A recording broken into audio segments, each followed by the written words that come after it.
Technology in homes can allow for so much more than just video door phones and apps. What if your home was your virtual companion that is an intelligent assistant that can do everything according to your preference regardless of where you are across the globe? From waking up to sleeping, from entry to exit, from a home party session to a work at home session. BlueNex technology at Purva Atmosphere from Puravankara World Home Collection has you covered with the smartest homes that take care of safety, health, efficiency, and intelligence. The concept of a smart home needs to begin from the construction phase itself and not as an afterthought or aftermarket solution that has been retrofitted, as that will result in a lot of inconsistencies and problems. To avoid such problems, Puravankara has made sure to install high-speed fiber optic cables to ensure a smart and seamless smart home experience with BlueNex. The technology is truly hands-free, which in today's world situation carries more importance than ever before due to the fear of germ spreading. Your voice is all that's needed to control your home. Your smart home is connected via Google Home, and one command is all it takes to control whatever you need. Okay Google, turn on all the lights.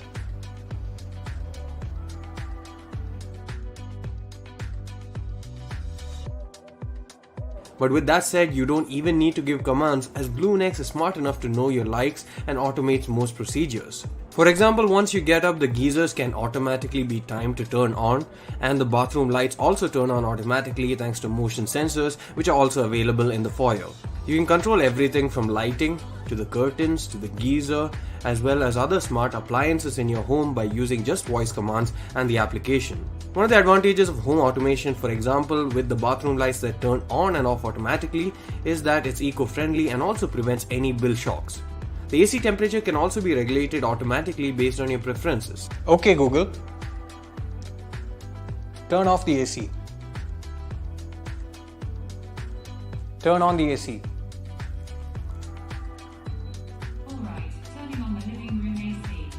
Okay Google, good night. Good night, BlueNex. You can give one single voice command when you leave home, for example, and that will allow you to shut down everything at home except appliances like the fridge that require power, and this prevents overuse of electricity as well. And even if you aren't at home, the advanced biometric system allows you to give your maids or friends or relatives access to the home from anywhere in the world after verifying the identity on the video door phone. Hello. Hello, I'm opening the door. Okay. The door is now open.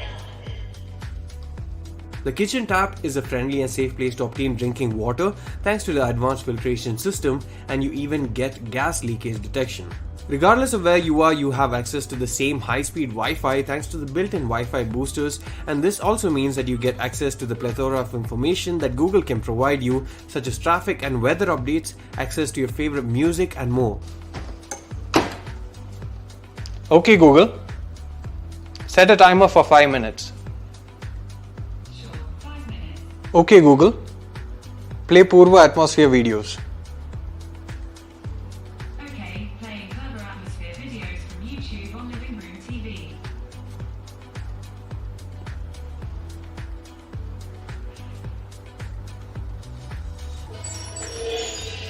Residents also have access to an oxygenated clubhouse that helps invigorate and add a hint of freshness to your exercise regime.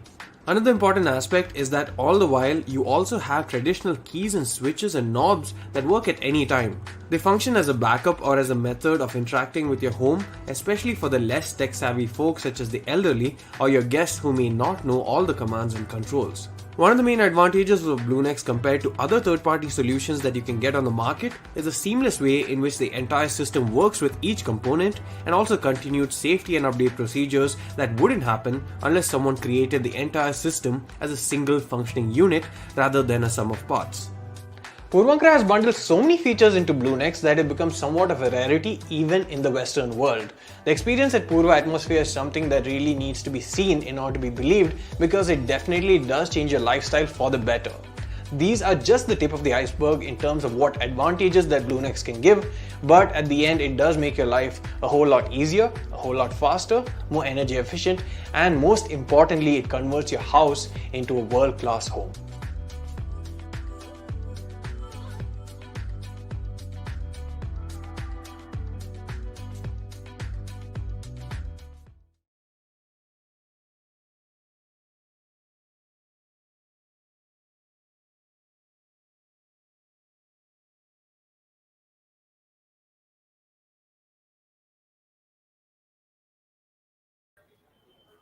Hello, good evening, and welcome. This is On the Record, the A to Z beginner's guide to a dream home. And today we have the who's who of Purvankara joining us for this conversation. So, ladies and gentlemen, and everybody who's watching, welcome once again. And we are hosting this conversation with some really exciting speakers today.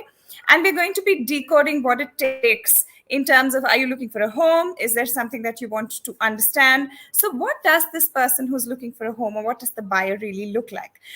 This is On the Record, Decoding Realty, and it's a beginner's guide to a dream home.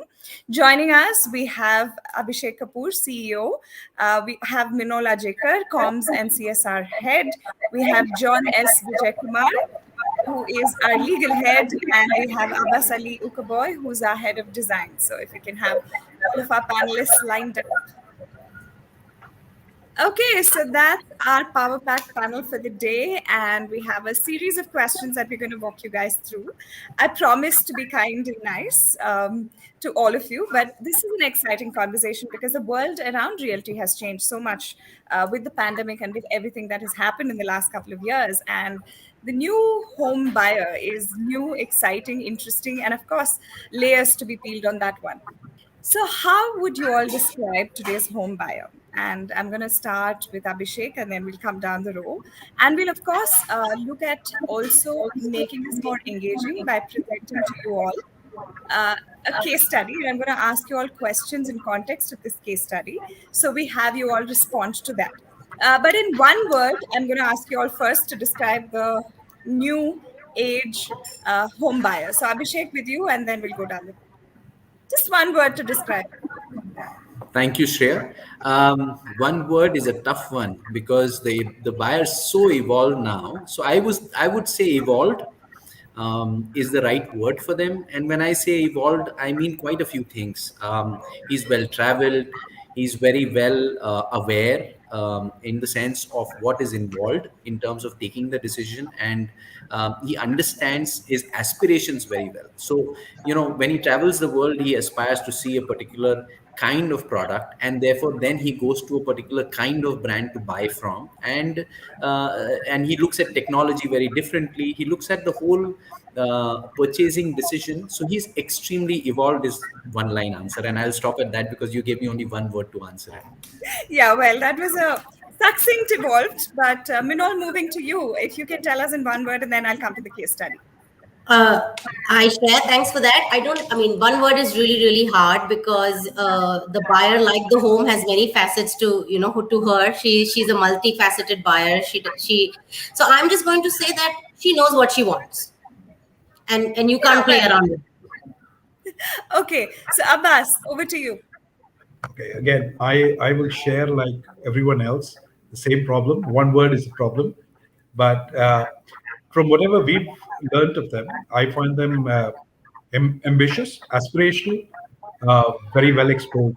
And with this whole new exposure of social media, and you take Pinterest, and they've done so much of research over. They've seen so many things, and now they aspire to have so much more. So yes, I would sum it all up as very well exposed. Very well exposed to information and very well poised to use that information. Perfect. So, John, moving to you. Now we have three contexts. We'll add yours to the collective. I know. I would just put it across like this. One word: informed. And if you want me to add to that, well informed, and perhaps legally attuned. He is more or less certain these days as to what he is entering into, and he follows it up. And plus, with the support of the regulatory environment that is prevalent today, he's actually hands-on on all his information that he requires to make that big decision. Okay, Informed. So that gives you an interesting collective of all of these aspects. So we'll dip right into our case study, because that is going to delve a little bit more into peeling these layers as all of these guys shared. So let's say Sanobar is a first-time home buyer and she's looking to buy a property in Kochi. As the first woman homeowner in her family, she's anxious to know about the market incentives for women buyers. Are there any such incentives, Minol, if you can speak a little bit about that? Home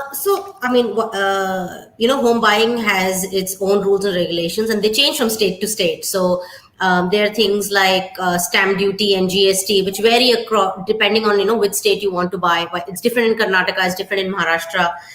In Maharashtra, for example, the stamp duty for women is lesser, versus a male buyer. But one of the big common factors that women across India, and Sanobar, if she's looking to buy in Kochi, is the reduced interest rates. So when one goes for a home loan, there are a lot of schemes out there which offer better leverage to women over men. So that is something that women should definitely take advantage of. While there's also, you mentioned Sanobar is buying her first home, so I would definitely encourage her to look into the Pradhan Mantri Awas Yojana, which is a huge SOP for a first home buyer, but that is gender agnostic. It doesn't matter where you're coming from, you definitely will get that SOP. But I would encourage Sanobar to look into, to do her research in terms of which bank loan that she's going for, and to choose the one that's more conducive for a home buyer. And I would also encourage Sanobar to go back to the first episode of On the Record Decoding Reality, because we had an extensive conversation on this topic about how women need to just move from the influencer to actually the driver, and buy the home and not just be the influencer in buying homes. So Sanobar, go out and find that first episode. It's on YouTube and you should watch it. Wow. Okay. Yeah. A lot of very relevant points there about what one needs to look for, and the profile of the woman when she's looking to buy a home. And I love what you said, from being the influencer to actually pushing the envelope and actually taking that ownership. So now my next question is, what factors should she really consider before purchasing a property that's affordable and offers premium amenities? And Abhishek, this question's for you. What is it that needs to be considered when Sanobar is looking at this? So I think first thing is she needs to identify her need, and people kind of need to really know what do they aspire to get, and it is not something which is a short-term buy. It's probably a 10 to 15-year buy before you decide. If it's a first-time buyer, then it takes you at least 10 to 15 years to look at an upgrade. And you normally do go for an upgrade. That's the aspiration that everybody has. You take a step one and then you go to a step two. So one needs to really understand what is it that they aspire for next 10 to 15 years. How does that plan look like? So that is one. Once you know your need, you need to look at what's your budget looking like. And once you know what's your budget looking like, and because it's a starting guide, it's like 101, the third step you would do is look for a high quality brand, because today as we see in the marketplace, large number of projects today are getting held up during construction, and I think that is very, very important to see that who's the developer you're going to buy from. So let's assume, you for 2 minutes, let's go with an example. Sanobar has a budget of 50 lakh rupees. So then she needs to really look at, in 50 lakh rupees, what is it? Does she want a 1-bedroom, a 2-bedroom, a plot, and preferably close to infrastructure, preferably close to physical and social infrastructure. When I say physical, I mean you're talking about transportation largely, and you're talking about social, you're talking about schools, colleges, or hospitals, or entertainment, parks, things like that, and the quality of development that she's looking at in terms of her aspirations. So if you put these few thoughts together, then I think then you have the right mix of decision matrix basis which she can take a decision on what to buy. Wow, okay, that's feeling a lot of interesting things for me, from aspiration to need to budget to the brand, and of course, all of the infrastructure around it. Now, that brings me to you, John. My question is, if Sanobar's has been doing some desktop research, it's revealed that RERA has pro-customer provisions, but she's not sure what these are. What are some key measures in RERA that protect the rights of home buyers? And if you can shed a little bit of light on that. Yeah.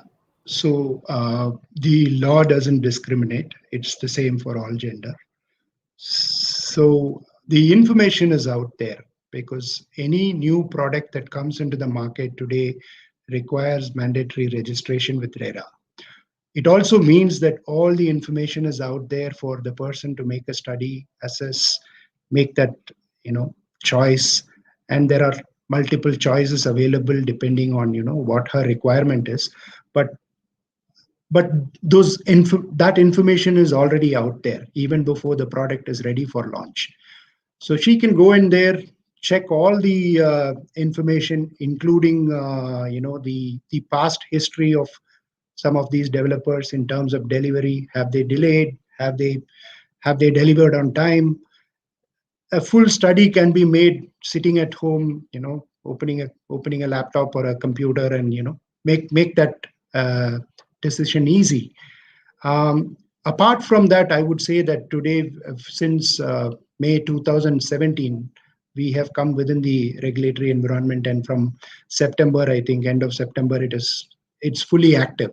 Of course, there are minor changes from one RERA to the other authority, but basically the act is the same. The rules are slightly different.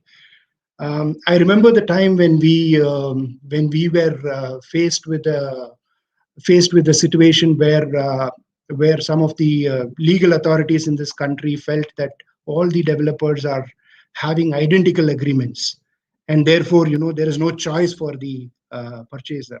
But that is more or less certain now. The only difference today is it is mandated by the authority that the agreement ought to be same, and the terms in the agreement are all very transparent and clear. What is good for the goose is good for the gander. If there is a delay penalty at a certain rate, the delay interest is also at a certain rate.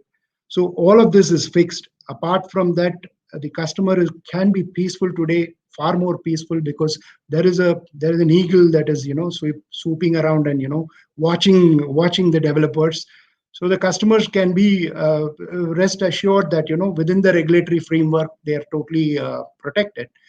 And to go beyond that, today developers are bound by what they represent. There is no chance of selling something in the air and getting away with it. So your representation is very, very important, and both for the developer and for the customer. The laws are more or less, maybe in application it differs a bit, because the customer is always a poor customer who's buying the house for the first time, and the developer is the rich developer. But as the laws are stated in the book, it is all the same. The obligations for the developer and the obligations for the customer is the same.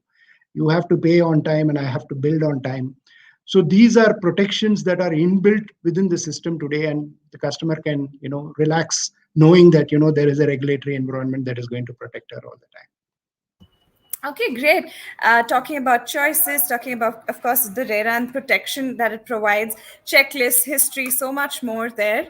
Having finished that aspect of the whole legal angle of things, I'm going to switch gears and I'm going to come into the whole design aspect of things. So Sanobar wishes the design of a home to be an extension of her style. But should the design component only be focused on the interiors, and can she really transform the property into a smart home? This is a question, Abbas, obviously for you. We'd love to hear from you on your thoughts on the design aspect of things. Abbas, you're on mute. If you can just unmute. Thank you.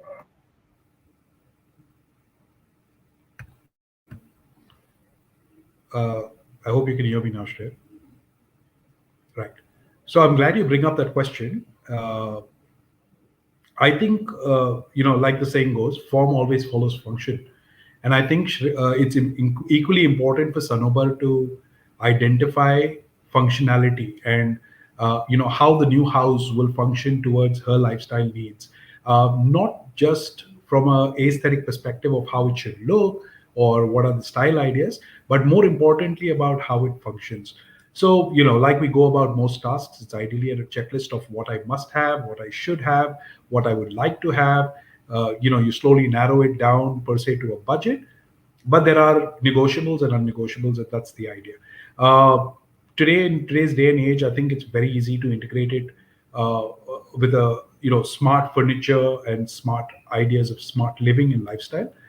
It's very easy to integrate this with a very stylish home. I personally have done it myself. It's easy to do. It's just about being able to identify good designers who will handhold you through this process. it sometimes tends to be overrated by some, thinking that it's not always the best looking furniture. But believe me, there are ways and means in which this can add so much value to your real estate, add so much value to your life, and completely transform your space. Not only from a furniture perspective, but it will also transform your lifestyle with the smart features that come in today from what technology brings you. So I think as long as you've thought about it early in the day and you've made the right choices, it's very easy to integrate it. A correct brief to a professional will help you integrate this very well together and put it together to get you a dream home which functions exactly the way you'd like it to. Okay, great. I really like what you said about how the functionality needs to lead in to the lifestyle, and how all of that really integrates. So, having Shreya, said Shreya, I yeah. must add, I am surprised that he finished the answer of this question so quickly. I thought he'll take Yeah. away 1 hour of this whole webinar. You asked him this question, I thought it's gone. So thank you, Abbas, for finishing so quickly. You're on Please. mute. You're on mute. It is only and purely in the interest of my colleagues, and just from a perspective of not being a bully on the show and not letting them speak. So I decided to make that as sharp as possible with my mental editorial going on inside. No, but I agree with Abhishek, because this is something that really intrigues me as well. And we can do an entire on the record on just the functionality meets aesthetic meets technology of homes, and Happy to go on. Happy to go on if everyone would like. No, I have some very, very interesting customer questions lined up. So I'm going to lead you into the next one Sure. very shortly. So there you go. Sanobar's varied questions around all of these aspects, so well met. Now I'm going to switch gears into a different geography, into a different buying profile. Now I have with me a customer whose name is Roy. He's looking to buy a second apartment, a second property as an investment in Mumbai. So, Abhishek, I'm going to start with you again on this one. And I'm going to ask you, is it really the right time for Roy to invest in an investment only property? Is that a smart thing to do? What should he consider? So, if you can walk us through a little bit of that. So I have personally all my life invested in real estate. So you're asking a guy who lives and breathes real estate. So I'll give you the best context of why and how it works, and why it is today the right time to take that decision. See, there are a few things which are there now. If you look at just the market today, you're at the bottom of the market. Today the environment is perfect to buy because you are able to borrow at less than 7%. It hasn't happened. The cost of capital available today is very, very low. You have some fantastic deals available on the table from developers. So just this is one piece. The environment is perfect to get in and buy. This is just one piece. The second piece is purely the investment piece. Now, here's why I'm a hardcore real estate guy, and everything I've done is around real estate is because this is a hard asset. This is a real asset. This is not a piece of paper. You're not depending on anybody else for the asset. It's your own physical hard asset. One. Second is that what you actually invest, your own equity, is probably 15% of the total investment value. So let's assume you're going to buy a 1 crore product or a 50 lakh product. What is your investment is only 7.5 lakhs. So the opportunity of appreciation is on 50 lakhs, not on 7.5 lakhs. So you have to remember that your investment size is actually the value of the apartment. And now, if you just simply extrapolate and say, I will gain 5% per annum. And if you just look at any under construction project, from the date you start to the date you complete the project, typically the prices can appreciate anywhere between 40% right up to 70%, depending on the cycle you are in. Now, if you look at that, and this is happening on 50 lakh rupees, it is not happening on 7.5 lakh rupees. Now you do the comparison. So if you look at your return on investment specifically, it is very, very skewed towards the advantage. You're creating a hard asset which you can keep for your lifetime. You can inherit it to your, family, etc., etc. You can use it at any point in time. So there are multiple ways to look at the asset. Of course, there is always a way to, rent it out and continue to earn an yield in the asset. The third and the most important aspect is you get tax advantages. So when you take a loan, you get tax benefits on interest rates, you get tax what interest you pay, the principal repayments, etc., etc. So basically, you ride along, and over the life of, and real estate is a slightly longer play. It's not something where you buy today, sell tomorrow. It is something which, I think our parents and grandparents, and this is historical, and from lifetime people have talked about, this is the only most scarce commodity in the world. God's not making any more land and real estate, really. I mean, we're trying to add to it, but it's really not there. So, it is really something which is not going to come by. So I can go on, but I think that's it. I should stop. I'm like Abbas, we can do one whole session on it. No, but I agree. This is a lot of math, science, and hard logic on why this is the smartest investment. And anybody you ask who's invested in real estate says the same thing, that is the best bet. Just don't go anywhere else. I've been told that several times myself. So yes, like too much math for me to do, but I get the logic entirely. So having said that, since Roy's answer is now answered as to why he should and if he should look at investing in property, now he knows that he needs to have a good broker by his side before renting out a property. Why is it relevant for him to have a structural consultant as well? Abbas, this one's for you, because obviously the entire design angle comes into play in here. So Abbas, over to you. So Shreya, well, I remember conventionally where people would actually go to see a property not only with a broker but with a whole team of professionals together.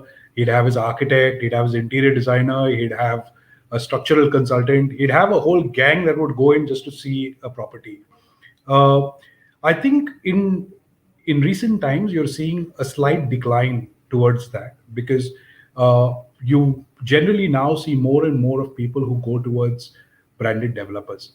A lot of this has already been packaged in. You probably have, most of these developers who will use the country's best structural consultant. He'll be using the country's best architect, or for that matter, in some cases, even international consultants. When you already have that repute which is put into the project, you may seldom need such sort of a backing to come in back again to ask. However, it's not uncommon for them to use structural consultants today as well. From a perspective where, a house eventually, quite like what Abhishek said, is that it goes through an entire process. It goes through an entire life cycle.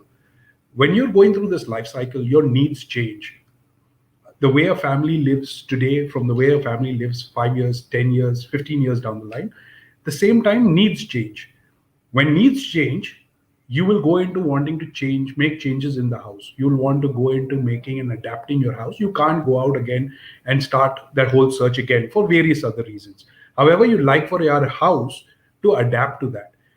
It may be a good idea to engage with a structural consultant and with an architect in order to be able to see what is the level of flexibility that this house can offer me. So that may be one of the ticks in the box where, such professionals at early stages come in to help the customer identify or make that choice, make that difference. Apart from, I would say, appreciating only all the work that's already gone in, but it's a wise way of assessing property, and it can be done. But I somehow feel that there is a decline in that trend today because there's already so much packed in. There's already so much thought gone in. So I do see a decline, but like I'm saying again, from a flexibility perspective, from assessing your options, it may be a nice way to do it. So yes, you can still do that and still carry out your own team that goes along with you. It may be also from that perspective an interior designer who is early engaged, and he may also help you, select the right options basis what gives in you the best buck for your money. Okay. So there you go. I really like the idea of accentuating for flexibility and scale, because you're so right. Because I don't even think it's 5 years. I think it's a 2-year window now. And through the pandemic, you saw 6-month windows of people wanting to suddenly change their homes because they were spending so much more time at home. So absolutely agree on that front. So now coming to you, John, what are the key property regulations that he obviously needs to consider before investing in a second home? And because it's a second home, the relevance of all of that plays in enticing. John? Yeah. factor that, am I audible? Yeah, we can hear you now. Yeah. So the first and foremost factor for any real estate purchase is the title to the property. So if you go and of course people go by their past experience, as well as the they look into the experience of customers with that particular developer when it comes to title issues. So if you take Purvankara, if I have to say, we go to the best for getting our title scrutinized before we even embark on a project. So getting the land title cleared is the first thing that a person needs to check. More or less everything else is taken care by the regulatory authority, because the regulatory authority is going to be constantly monitoring a project. It's not as if you register a project and then the next thing you hear is whether the project is completed or not. There's a total life cycle to the regulatory framework where every bit of work that a developer does is being monitored. We will have to be careful on how we spend that money that we take from customers.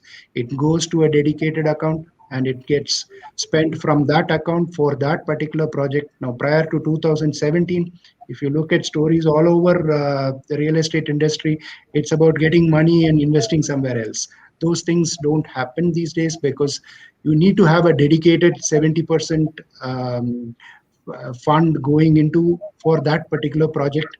And then you have every 3 months an updation of project progress being recorded with RERA and available for the customer to see. And therefore that is so much more information that the customer didn't have prior to the regulatory framework coming into play. Then there is a redressal mechanism also in place. So if he has a complaint against a developer, he can just walk in. He doesn't need a, prior to RERA, the protection was under common law, and everybody knows in India how much time it takes to approach a common law court and get a relief. But today a customer can walk into RERA, take a piece of paper and write a complaint in the language he chooses, in the manner he chooses. It doesn't require any procedure. Just file it, get your complaint redressed. The developer is put on notice immediately to address the complaint. Delays are taken care. So I think the only thing that the customer needs to make is a choice of whom he wants to go with, and that he would make basis the experience, the collective experience with that developer in the society at large. Everybody says that the top 5 or the top 10, they deliver on time. So he can make that choice, and after that the regulatory authority would take over. Okay, so there's a lot of things to consider, and I like the whole idea of the open house and the redressal mechanisms, and of course understanding the scrutiny and title scrutiny that needs to happen. So Roy's obviously learned a lot, so have I through this process. Now, Minol, I'm switching gears and coming to you. Why are a series like On the Record, that's been happening now so many episodes in Decoding Realty, relevant for aspiring buyers like Sanobar and Roy? We've obviously answered a lot of these aspects of buying, but why is something like this so relevant and important? Why do these conversations need to happen? It's a great question, and it also goes back to a few months ago when Abhishek and I were talking about this. So we were in lockdown. We said, obviously our customers can't get to us, and our customers are not just in India; they're across 20 to 30 countries. So how are we going to help them? So we need something that empowers them to make the right decision. So Abhishek, that was his brief, and we said, okay, let us see what we can do. But the most important thing is it's what you just said. The pandemic has turned it into a 6-month window, Shreya. Okay, the time, there is an emotional aspect to I don't have time, and there is also a financial aspect to now is a good time. Decadal low interest rates. RERA is protecting me. We have branded developers. We have the listed players who are actually with legacy of execution or delivery. So these factors are really playing hard, but like Abbas said earlier, there was an army that went to the house, and everyone went there, and it was like a half-day picnic, check every wall. And maybe these things are not possible anymore. So how do you ensure that you are empowering your customer to make the right decision? Not just your customer, all your stakeholders in the process. And let's not forget, when you're going to buy a home, what's the first thing you're going to do? You're going to jump on Google.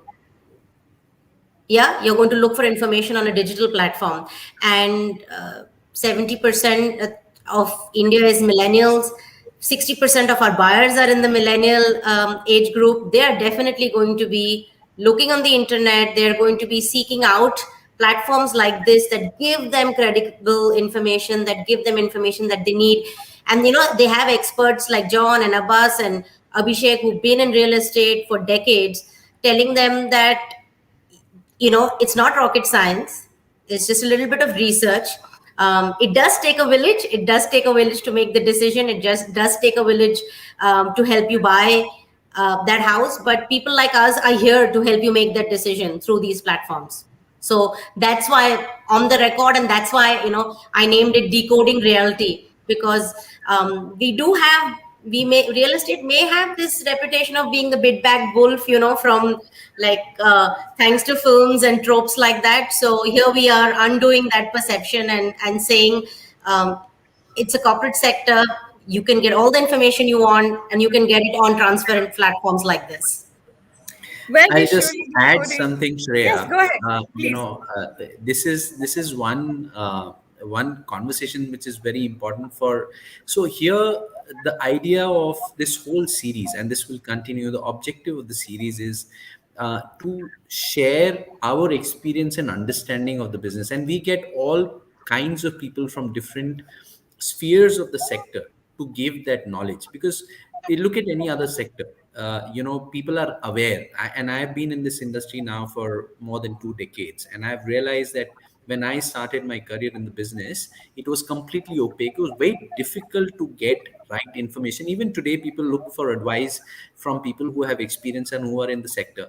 We are not democratizing ownership of homes. This is one of the visions of Chairman, which, when we started this group, and this is our endeavor and our effort to ensure that we are able to democratize ownership of homes. How do you democratize something like that? It's a right to live, right to home. How do you democratize? By sharing knowledge and empowering people, as Minal absolutely rightly said. Only when you're aware of your rights are you capable of asking for your rights and protecting your rights. So this is our endeavor and effort to democratize real estate ownership. So, we are contributing towards that. It doesn't matter who people buy from. What's important is, have they looked at every aspect of that purchase decision, and they have enough information and knowledge to make that decision. I think that's truly spoken like a thought leader, because it's so true about actually opening up these conversations, because it's agnostic, like you said. It's about empowering the buyer. And I love the philosophy and the ideology of actually democratizing homes. So there you go, ladies and gentlemen. We have the science, the math, the logic, the art, the legal angles, and of course the communication angles from all of these leaders from Puravankara speaking to us today. That brings me to our next segment, which is the audience Q&A. And we have a lot of questions from the audience. They've been curated over time. These are questions that actually come to, Puravankara and the team when people are looking to buy. So there are some questions here which are again across the board for all of you guys, but I'll start with John. This is about mortgages. Mortgages as a term is not something that people are very aware of in India as much. You hear about it a lot more in the US. There's more awareness. But what should a first-time buyer here know about mortgages? And if you can tell us a little bit about that. Okay. So when it comes to home, the concept of mortgage is basically an equitable mortgage upon which the banks lend money. They would go by a simple mechanism of a letter of deposit of title deeds, which is very simple.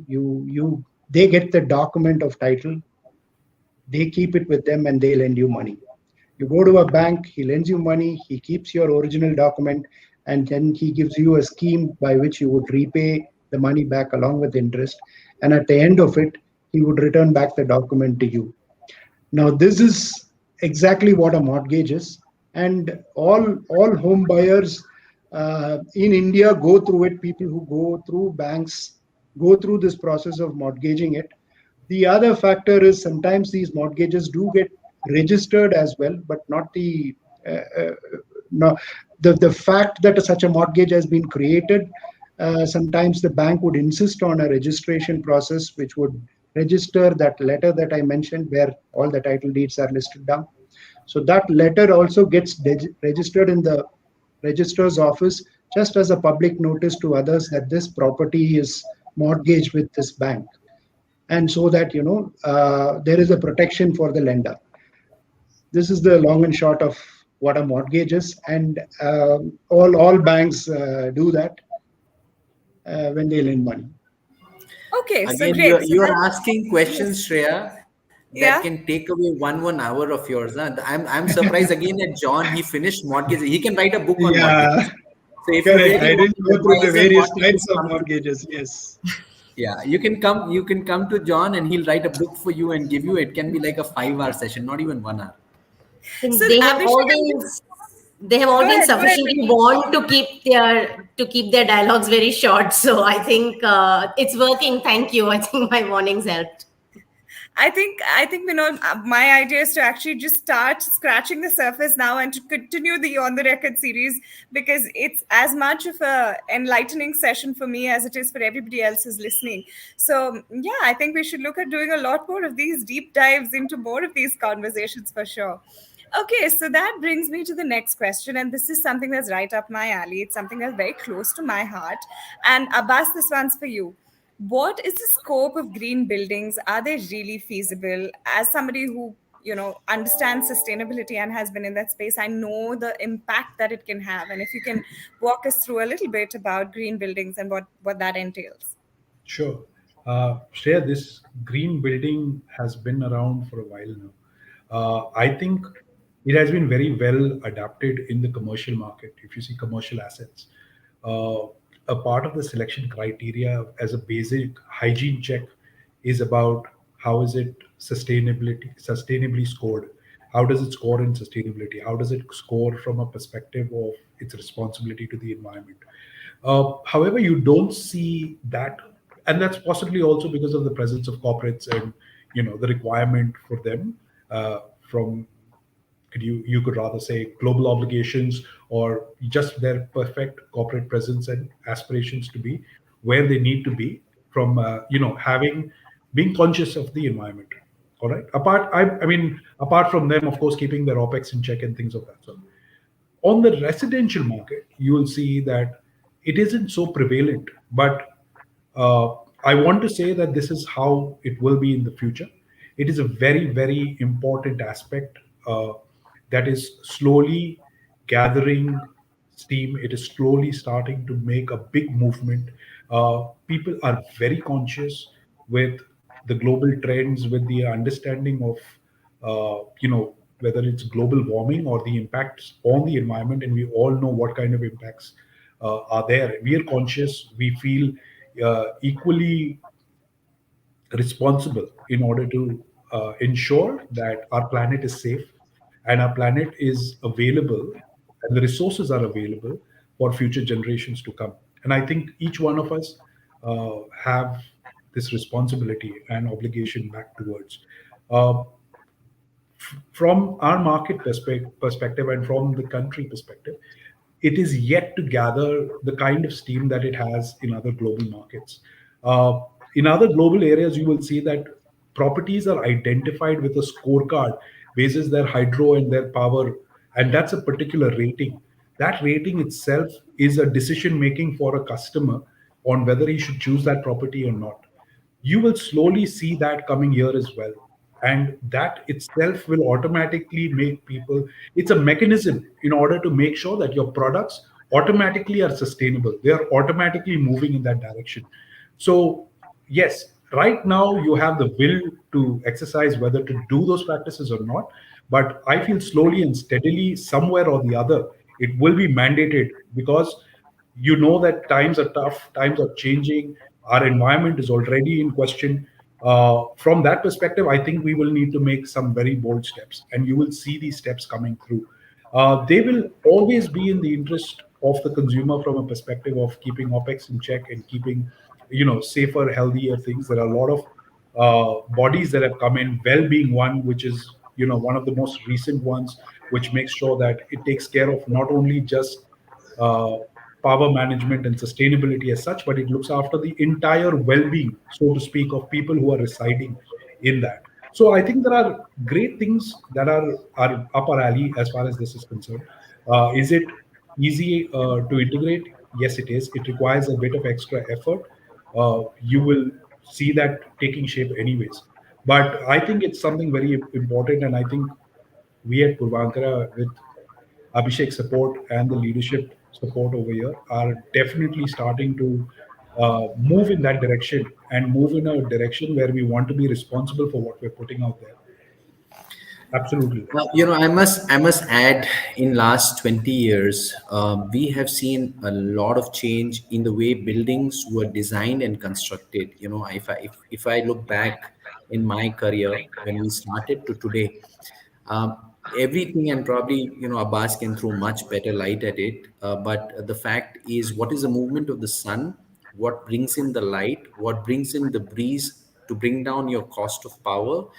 To how you can bring in water efficiency in the building by recycling and using it for plantation and landscape. What kind of trees you plant? How much green can you provide? There is a plethora of ideas which get worked upon, how you design and how you construct, so you have minimum, the process of construction to have minimum carbon footprint in the world while you are constructing. What is your way of constructing? All of this has evolved tremendously. Of course, at Purvankara, we're doing a lot, but I think the whole industry is putting a lot of effort in that direction. So today, you don't have to be as guilty as you had to be about 20 years back to make a buying decision, because things are evolving. The government has also put in a lot of guidelines towards ensuring that a lot of compliance on the overall carbon footprint on the world when you're doing these developments, because this is a necessity. Roti kapda makan, I mean, this is not going to go away, but what do you do to try and minimize the impact in the world? And what more you can do? There are obviously a whole lot of developers who are putting research and effort to see what more can be done to bring in the next level. So there are agencies and there are organizations which certify. How much more have you done? Which is what Abbas was talking about when he was saying the rating. Even in India, you now have rating, and in fact, some of the large international World Bank funds which are today funding are also talking about first getting the rating before they invest money. So investors are also talking about it. So there's a lot of awareness around it. Yeah, I mean, that's very encouraging, because I mean, that obviously then tells you that you can be comfortable, just like functionality and technology, meeting sustainability standards, and with ESG becoming so much more relevant. I think this is truly something a lot of buyers would surely want to know. So having said that, let me now again switch gears and let me now move into more of these audience questions. Like I already shared, these are all questions that we constantly asked. So in terms of Abhishek, I'm coming to you now, and this is something which Manol spoke about. She said about buyers from around 30 odd countries outside in the world. So what should an NRI consider before actually investing in India, and what's it for the NRI to look at? So this one's for you. So from, I think, NRI point of view, the first area is to look at the regulations of ownership in India and how do you deploy money. See, they have a power of multiple. And that's the biggest advantage when you buy in India. And if you're buying in dollars, you're buying at a power of 75. You're buying from Dubai, you're buying at a power of 25. So the numbers just stack up much easier if you're an NRI. So it makes it very, very attractive to own a home for the long term here. And of course, it's a big backup plan. If you decide ever to come back, you have a home in India or a couple of investments in India, which anyways do pretty well, because we have huge demand, and I think we are very, very far from meeting that demand at this point in time. I think next 20 years is going to be a lot of real estate to provide for so many people that we have in this country. Having said that, I think regulation is first. And the second thing is, obviously, I keep going back on the rest of the parameters which we spoke about early on in terms of deploying their money in India. So I think that bit of research is equally important. Ideally, if they can look at advice from both tax consultants and property consultants, I would recommend that, because that enables them to take a far more educated, because they are a little away from the country. They are not really here. So normally they would depend on sending somebody who has a little experience to go visit the property, understand the property if they can't travel, and so on and so forth. So it's good to have, a tax consultant and a property consultant on board. So the process is streamlined. It's easier, to make that decision and facilitate the process. Of course, a large number of developers are also able to offer special services for NRI customers, because, they know the limitations and they can then facilitate the process. Okay, there you go. For anybody who's an NRI looking to invest in India, you have a lot of the answers. I also have a lot of questions that are coming in. So let me Sorry, I forgot switch to to mention John. one Yes. point. Shreya, I just Yes, want to add yes. one more point.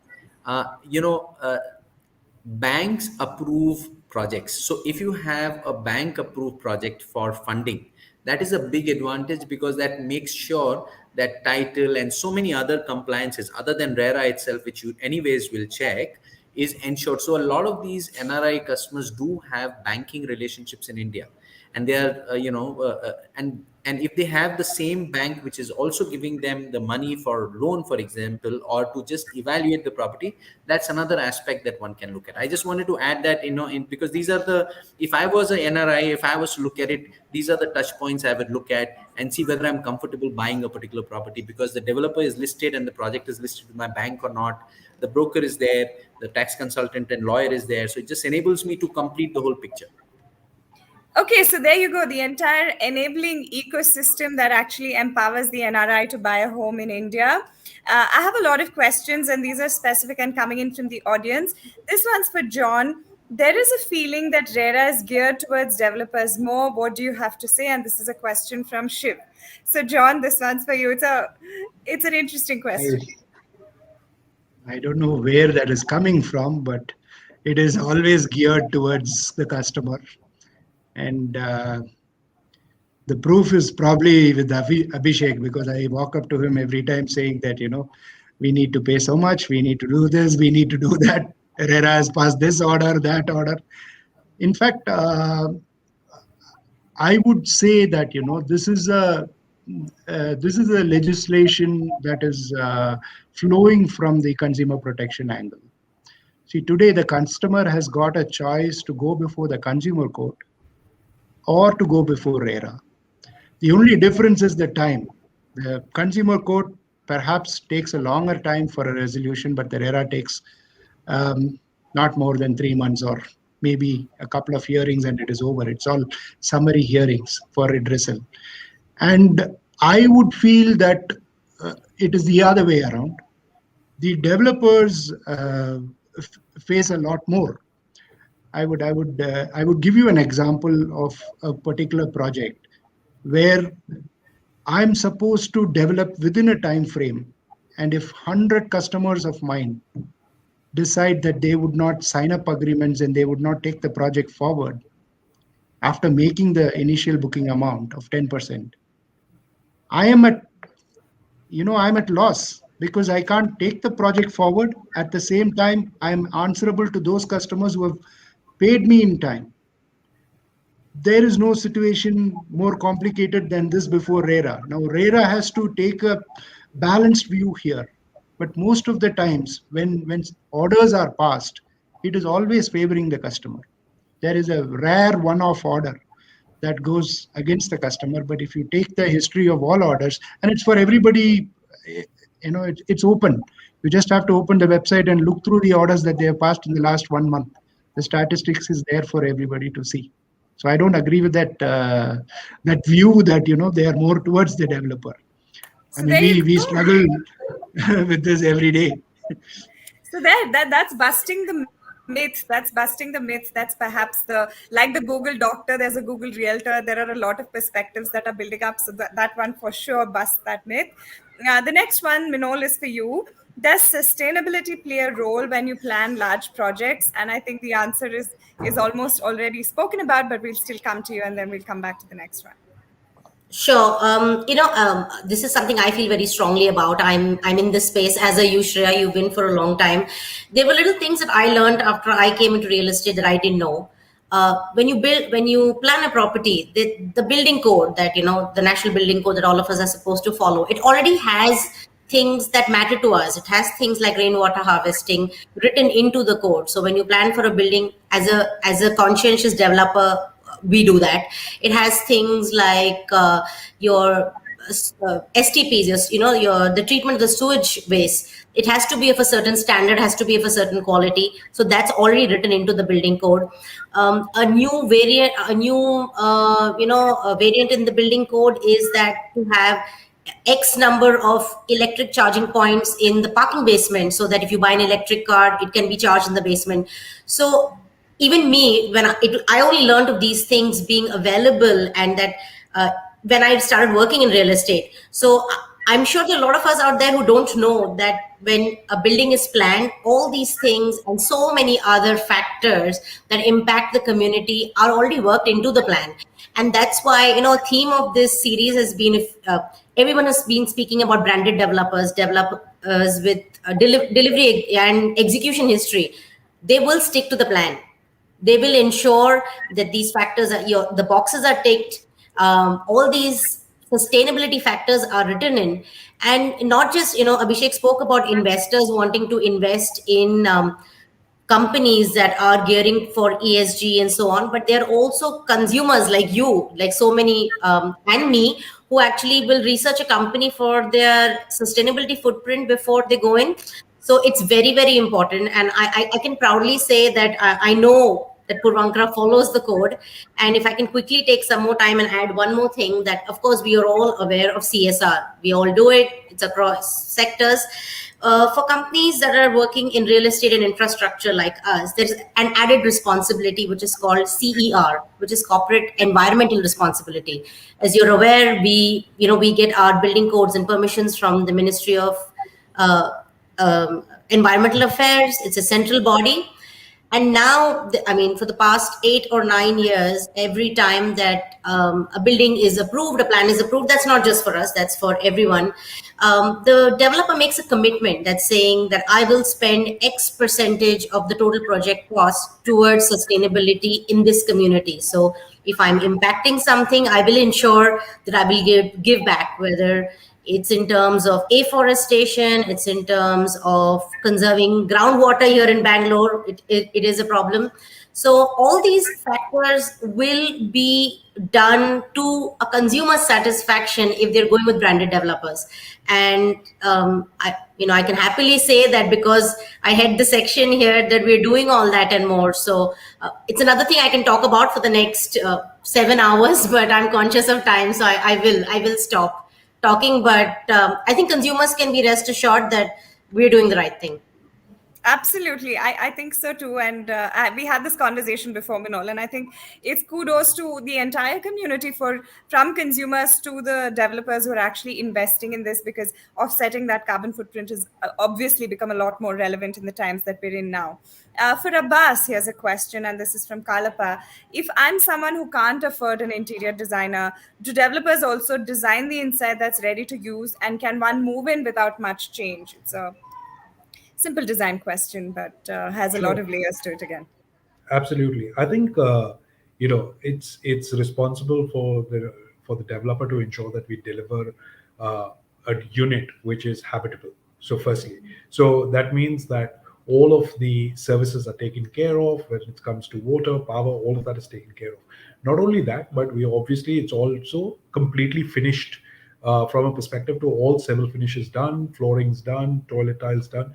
All of that is done. So every basic requirement that is required to inhabit the space has already been taken care of. In the context of whether you still need an interior designer, like I mentioned in a previous point, a lot of care has already gone into the planning phase. We've already ensured that most of the dwelling unit is to the best of its class designed where someone doesn't have to go about and make basic changes. Making changes to adapt may be something completely different, and I can have another conversation on. But from the basic purpose of the unit, it is completely taken care of. Then it's just a matter of selecting furniture, and believe me, there are tons and tons of options that are available online. I think, given that, it's very, very easy for a customer to dwell into a unit, to get into a unit really without all the other fanciness that comes around myths of having an interior designer only in order to move into an apartment. A lot of people are seen doing that today, and like I said, exposure to social media, exposure to apps like Pinterest have automatically just enable the customer to make aesthetic decisions, to find the right amount of information. Believe me, they are very, very self-sufficient. The customer today is very self-sufficient in order to go about his business and adapt to his needs and his requirements and be able to ensure that he achieves most of his tasks. So I think a good combination between a developer who's giving a good offer through a product which is nicely done and a relatively decent sense of aesthetic with the kind of exposure that's available today, I think it's very, very easy for anyone to be able to go in and get going right away. But also, from taking a house to a home is a journey, and people must understand that it takes time until you evolve that to make it your home. So I think, yeah, it's a matter of time. It goes through, but you start somewhere and then you keep building on. So that's typically how it goes. It's generally never set on day one. And in some cases, you're constantly evolving, right? You're changing something or the other with decor heads who want to constantly change the way the look and feel changes. But you're right. I think it's self-sufficient. And I think the way it's evolved is incredible. Abhishek, my next question is for you. This comes from Durgesh. He wants to know, what is the future of real estate with amalgamation of technology? Oh, that's an interesting one. I thought Abbas should take that one, but since you've asked me, I'll take a quick go at it. So technology, when we look at it, you look at every aspect of technology, right from the way you construct to, in fact, from the way you design to the way you construct to the way you market and to the way the customer experiences the product. That whole journey, the value chain, right from the initiation of the product to the final product which the customer experiences, technology can be applied, and that is getting applied. And I think that is where the industry is headed. If I have to only look at the customer's point of view, there are two things really. Technology from the developer's point of view would mean, is he able to build efficiently, quickly, with lowest carbon footprint, using the right materials which are durable and are long-term in nature? Will the building last for 75, 50 years, or will it last only for 25 years? Those are things a developer will look. But from a customer's point of view, they should look at two things really. One is, how does it help them in their lifestyle? Now, when I say lifestyle, it's a very, very cliched word. Honestly, it's a wrong word. I'm still looking for one substitute. I swear I can't find one. But unfortunately, it's been abused so much. But when I say that, I mean is to do with convenience, wellness, and time. These are three things I really look at when I look at lifestyle. So when I talk about wellness, I mean is, are you, and that can be right from the kind of trees, the amount of greenery, open space in your building, to the kind of quality of gym, to quality of the way the apartment is, the way the airflow is, and so many things when you talk about wellness itself. So that's one particular piece. The second piece is time. When I say time, I mean you're basically saying, how do I save my time in everything I do? Because time today is what is value. You get more time with your family if you have that much more time to do what you want to do, or your own hobby, and so on and so forth. So there are various ways of saving time. And when I'm saying time, I mean, do you have all the right amenities in your project where you can entertain from your guests to to whatever you're doing? How much time does it take for you to wait for the lift? For example, for us, when we design, and I think some other players as well do it, they look at the waiting time at the lift. How's the lift design? How's the lobby design? So those are elements of time, every piece of time. And then the last piece is, I think somebody spoke about it earlier in the show. I think Abbas did or Minol did, but from the West, there has been a lot of upgrade in terms of the way people are designing homes and the way people are deploying technology. Now, when I say that, today you can open your curtains with an app, to use a fingerprint instead of carrying a key, to putting on the TV, to putting on the AC 15 minutes before you drive up to your home, to being able to switch off the geyser because you forgot when you left home, to there's so much of application of technology today that is available. And and it's okay, again, a cliched word called smart home, but I don't like that word because again it's very, very abused. But you really can build homes which can create that advantage for you: comfort, convenience, time, and of course health and lifestyle. Okay, wow, that just brought so many aspects of all of this coming collectively together. I'm very conscious of time. I do have one question each, so I'm going to go into rapid fire mode very quickly. So this is a quick rapid fire. Minol, the first question's for you. You've spoken about it in detail. Now one line or a phrase or a word. How can developers promote sustainability through CSR? One word. One sentence. Okay. Choose a category that's close to you, that speaks to your brand, that speaks to your ethos. Stick to it. 1 or 2 years is not going to do anything. It should be a 10 to 15-year plan. Awesome. Okay. Abbas, this one's a literal yes or no question. And like Abhishek said, smart homes is such an abused word, but are smart homes the future? Okay, I'll go back from cliched word. Intelligent homes are definitely the way of the future. In fact, we're already late. If you can have a smart car and a smart watch, you should have a smart home. Perfect. Okay. So with that, a quick roundup for all of you. Parting thoughts, any final advice or suggestions for customers looking to buy a property? I'll start with John. John, final thoughts, parting comments. You're on mute, and if you can go off mute. So, yeah. My father, he always used to say, trust but verify. I don't know, he had this for every context. Whenever he wanted to say something, he would say, trust but verify.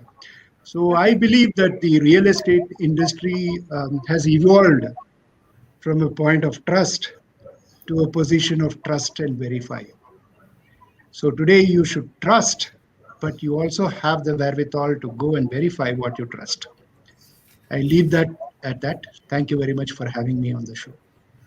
Amazing. Thank you, John. That's an interesting one. Minol, coming to you now.